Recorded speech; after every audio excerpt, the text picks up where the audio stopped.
So these are my new set of tires. These are made by Lexani.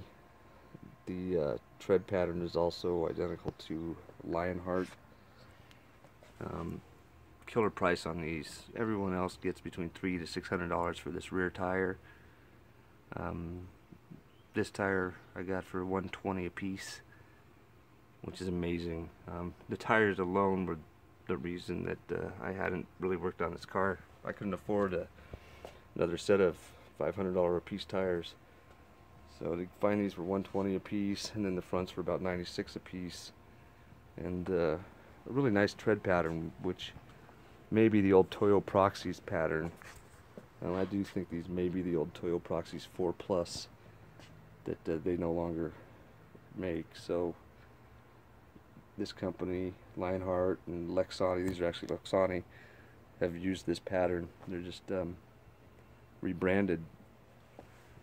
And I may be wrong on them being the exact Toyo Proxies 4 Plus, but they look almost identical. And for the price, you can't beat them.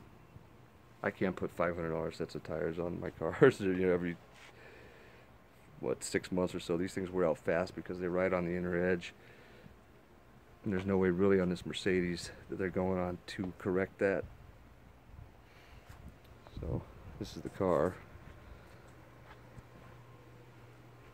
And there's some things I'm going to do to the body of it to make it look more authentic to the original Black Series.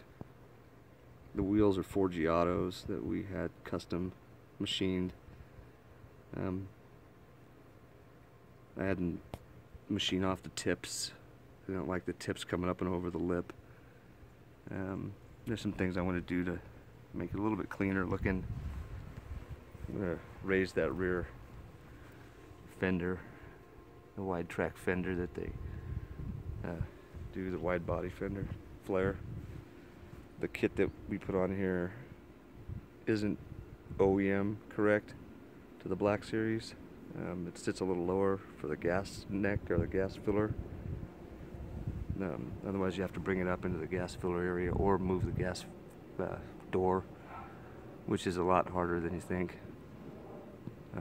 But I'm going to do my best to make it look authentic and make it the actual correct square rectangular gas door that they use.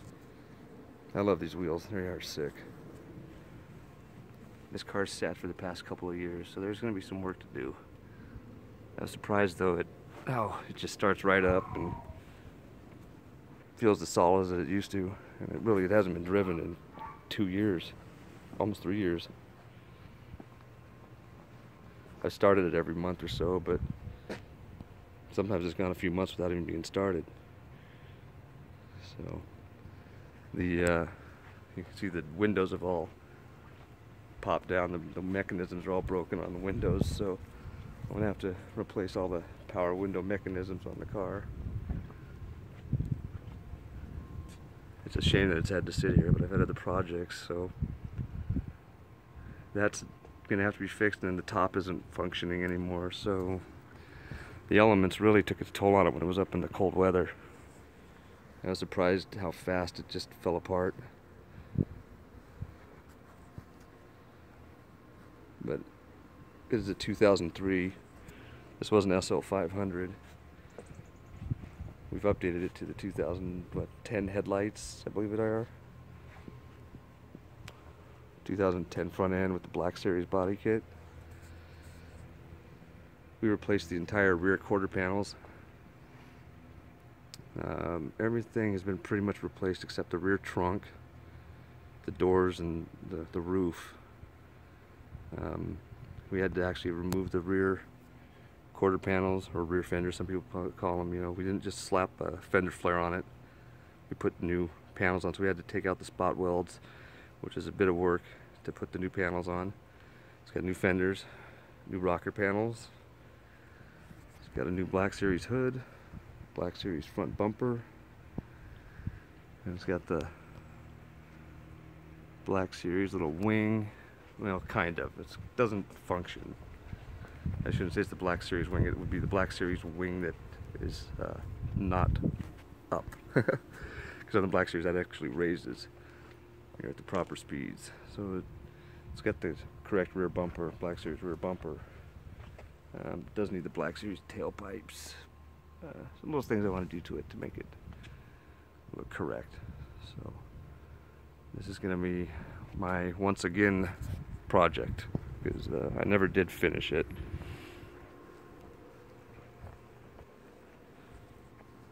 I got a little too excited when it got done. I never really went through and finished up the little touches that I wanted to do to make it perfect. And now I'm going to do that.